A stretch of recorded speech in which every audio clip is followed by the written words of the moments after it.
नमस्कार दर्शक बंधु गुड आफ्टरनून आपण को स्वागत करुच्ची पुणी थे आपण मैंने तो शुणी थे बाबा भेंगा विषय जे जन्मरू अंध यही 2025 बाबा भेंगा भविष्यवाणी कर चारोटी राशि छुईले जहाँकि सुना पालटि जीव आसतु देखा 2025 क्यों चारोटी राशि बहुत मूल्यवान अटे।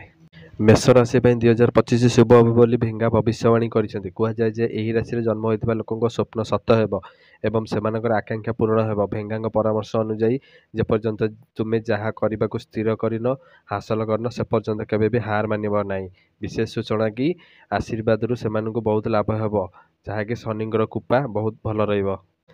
वृष राशि भेंगा कहते जे यही वर्ष वृष राशि सौभाग्य एवं समृद्धि आणव तांकर कठिन परिश्रम फल देव बोली तांकर वक्तव्य।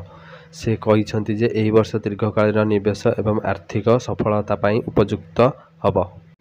मिथुन राशि भेंगा कहते जे 2025 मसीह मिथुन राशि लोक मैंने बहुत सफलता पाइबे। भेंगा कहती जे सेमानकर बुद्धिमत्ता सेमानकु प्रतियोगितामूलक विश्व में साहाय्य करिवो। सिंह राशि यही वर्ष सिंह राशि आर्थिक उन्नति वर्ष हेब से नूतन सुजोग जोगाई दिज्व एवं से माध्यम विकास देखिए। यही राशि लोक मैंने सृजनशीलता एवं भावप्रवणता बुद्धिमत्ता जो से अर्थनीतिक द्रुति बुद्धि पाइबे से भेंगा कहते।